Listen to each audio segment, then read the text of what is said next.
What's up, YouTube?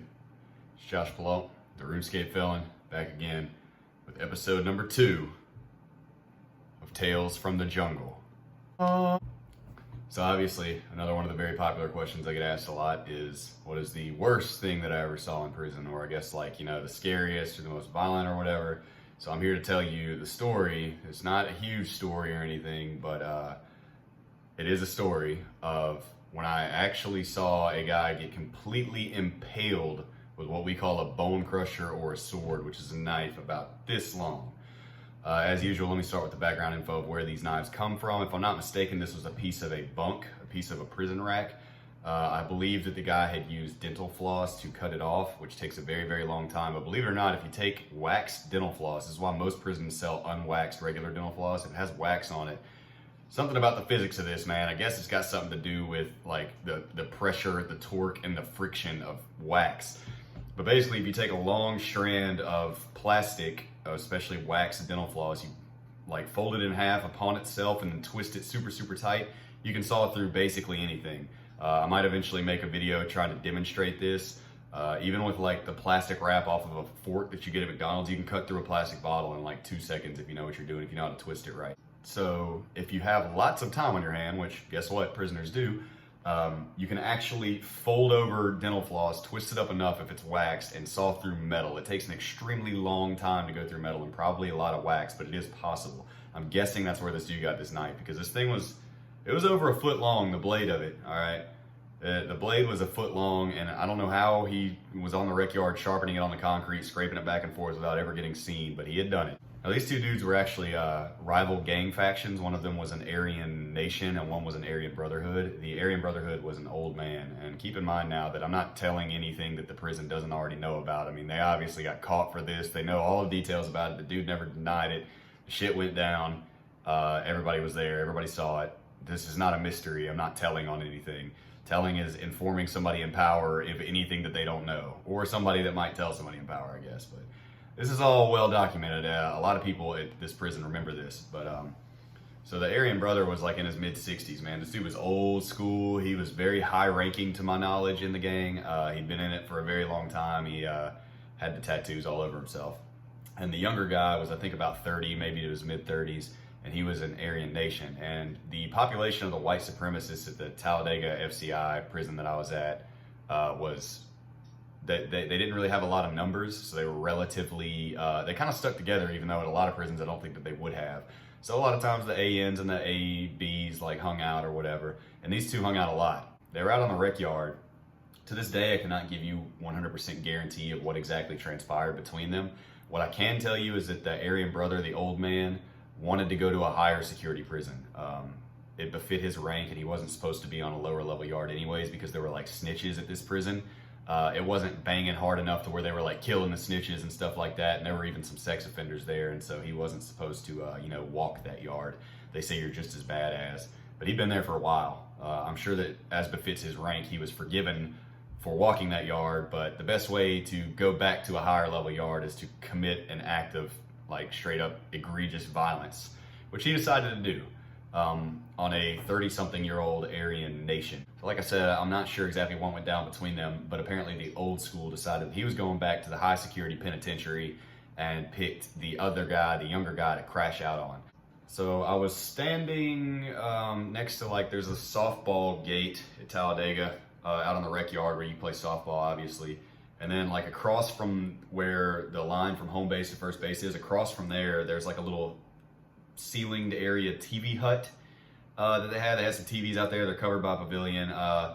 This was kind of like the straight up free for all at this prison, right? Because the rec yard COs, honestly, they didn't really give a shit what you did out there, as long as you weren't like causing any problems or causing any fights or anything. People went out there to smoke, drink their wine. They play poker out there. People would actually shoot up out there. Like they'd bring out their syringes and get down to business right out there in the middle of the rec yard. And the COs didn't. They just let whatever slide out there. They were actually really laid back guys. I'm not here to diss them. They were letting us do our thing, and minding their own business. And I'd rather have a CO that does that than one that's out there trying to bust everybody who just happens to have like a pop out razor blade with them or something. I've had to edit this several times, so sorry if the sentence is laid over. I keep accidentally saying one of the guys' names, and I'm trying to not do that. So I looked up and I saw the older guy walking towards the grass while the younger guy was getting on like a little dip bar machine, you know, so he could do some dips. He worked out a lot, but he definitely didn't look like it. Well, the old school bent over in the grass, and what do you know? He pulls out a bone crusher. I mean, this thing was about this long, and the way that they hide them a lot of times in the rec yard is they'll take the handle and they'll wrap a bunch of grass around it and stuff like that, and they'll stick it down in the dirt and put it into some other plants so that like you wouldn't even know. So there's like a little patch of grass here with some shrubs and some overgrown nonsense because they weren't keeping it landscaped, you know. And he pulled out the blade. At this point, I grabbed Josh by the shirt because I saw what was going on. And anytime that you see something like this in prison, you're never quite going to be sure who's going for who, if it's going to be groups or gangs or war or cars or what's going to be going on, who's fighting who.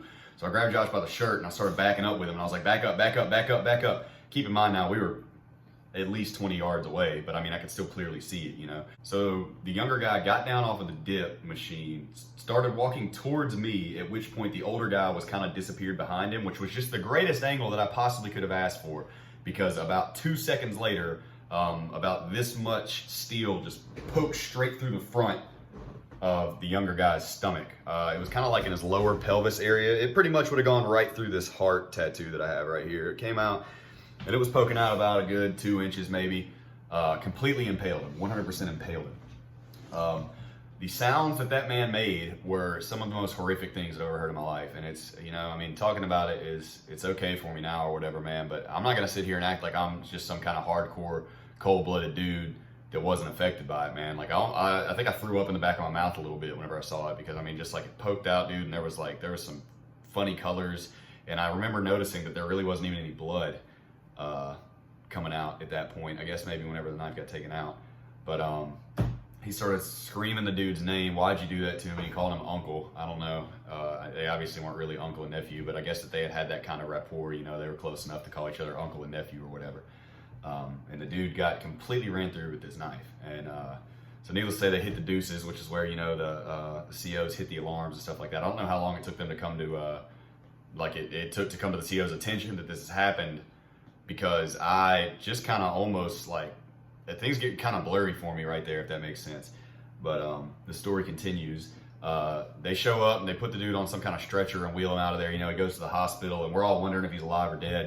And in prison, you're never sure. Rumors go crazy. Anytime anybody's taken out of the prison for health issues, man, everybody just assumes they're dead, it seems like, even though this is one of the few times I ever saw somebody not come back to the yard, and that's because they had to separate the two, you know. So the old man obviously got locked up in the shoe being the punishment bay, the hole as you call it. He never tried to deny what he did. As a matter of fact, after he stabbed the guy, he walked over and started smoking a joint of K2. As a matter of fact, he actually went over there. So, and that stuff will get you Mars high. So I guess he was just like, I'm just going to conk out for it. I'm going back to the pen. It is what it is. So I think it was 2 days later, my cellmate and I actually went to the shoe, believe it or not. We got in trouble for having rolling papers. Since there's no cigars in there, a lot of the dudes that smoke cigarettes or K2, they will take a brown napkin and cut it into like rolling paper size squares, and they'll put jelly or syrup on it and rub a thin layer and then kind of wipe it off, and it soaks into it. It helps your smokes burn slower. And we had a bunch of those because we used to kind of sell them. Just a little good hustle, you know, you make like 50 of them and sell them a pack of 3 for a stamp or whatever. My buddy did it. We got caught with them in the cell, and this really petty CO wrote us up and sent us to the shoe for this. It must have been a slow day in there, I guess, that day. Or he wanted to meet his quota or something.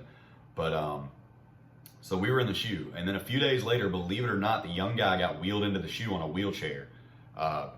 He was alive. He was perfectly fine, as a matter of fact. He was yelling down the hallway in a very, very hoarse voice that he, if it would have been an inch to the left or a half inch to the left or a half inch to the right or whatever, he'd have been a goner. And I hear that all the time whenever there accidents and stuff like that happen. But so this dude comes to the shoe. He's in a wheelchair. They can't let him back on the yard because they don't know what's going on. They can't let the old man on the yard, even though he's already confessed to everything that happened. I mean, they got to send him to a high security penitentiary now. And my friend was actually the runaround, the orderly, or the trustee for in the shoe. Good friend of mine. I really like the guy. I wish I could catch up with him one day, but I'm not sure if I'll be able to. And so the dude gets put like 4 cells down from me on the hole. And I'm all like, dude, that's crazy. You lived. He's like, yeah. Cool. The orderly goes up to the dude's cell, and it echoes all the way down the hallway. All that I hear the young dude say is, Hey, listen here, man. I got an asshole slam full of morphine right now, man. If you can find me a diabetic to give me a pincher, man, give me a needle, man, I got you one, bro. And then like 2 seconds later, the orderly pops up my door and goes, hey, man, is it your cellmate diabetic? Is he diabetic? Hey, what's up? And I'm like, man, come on, dude. This is crazy. This dude just almost died. He comes back, first thing he's worried about is putting a needle in his arm, you know? Yeah, I'm not gonna, I mean, it didn't give me nightmares or anything. It was definitely disgusting and it was horrifying, and my adrenaline went off the chain, you know, totally off the charts. Nothing else happened from it to my knowledge. I mean, there was no war between those two gangs or anything like that. You know, I think it was just considered a personal issue that they did. And the guy survived. He ended up getting transferred to another prison. He got stitched up really, really well. And that's about the best that I know of it. But that was what I consider to be the most violent or the worst thing that I saw whenever I was in prison. Because, I mean, I thought the dude was a goner. I mean, I saw the knife come out the front of him with my own 2 eyes. You know, I definitely thought that the dude was a goner. But he did survive. I spoke to him myself. He came back with an asshole full of morphine. So, I mean, I guess it could have been worse in the end, you know. But the old school did get sent back to a penitentiary. The rumor that I heard was that he had been waiting on some appeals to come back because he was doing a life sentence, and that his appeals got shot down. So he decided he was going to go somewhere where they actually show a little bit more respect. And there you go. He picked to crash out on somebody. So that's the worst thing that I ever saw in prison. And I'm sure you are now happy that I have shared with you the worst thing that I ever saw in prison in this relatively dark episode number 2 of Tales from the Jungle. Yeah, it wasn't fun. I didn't get Xanax for it or anything, you know. I mean, it is what it is, man. I'm just glad that the dude survived. I mean, that's prison for you, man. Sometimes it's violent, sometimes it's hateful, and you got to try and find the positive within yourself because you're not going to get it from your environment. But anyways, Twitch has been going great. A lot of people ordering stuff from my baby registry. Shout out to Dixon, shout out to Ollie, shout out to Dan. You guys know who you are. The 2 of you guys weren't in the chat earlier whenever I did the YouTube stream. We have the presents here that you guys got, man. I shouted you guys out during my last live stream, and I hope you guys stick around more. Dixon's been around, of course. Thank you, Ollie Oxenfree, and my Discord for always helping me with these thumbnails, man. Much love, everybody. Check me out on Twitch. My Twitch is Pillault. Yes, I do still play RuneScape. My RuneScape name is the RS Felon, but lately I've been playing my new hardcore Iron Man called HCIM Felon. Join the Discord server if you please. We got 700 people in there, man. It doesn't stay super, super active like you would think, but there's a lot of people, and that's how I always update everybody whenever I'm going live on Twitch or YouTube. So thank you guys for all the love and support lately. We're getting somewhat close to hitting 30K subscribers. Hopefully that'll be a few weeks' time. Be sure to recommend, tell your friends about the video, turn the notification bells on when you follow on Twitch or subscribe on YouTube. I love you guys, man. Have an excellent day, and much love.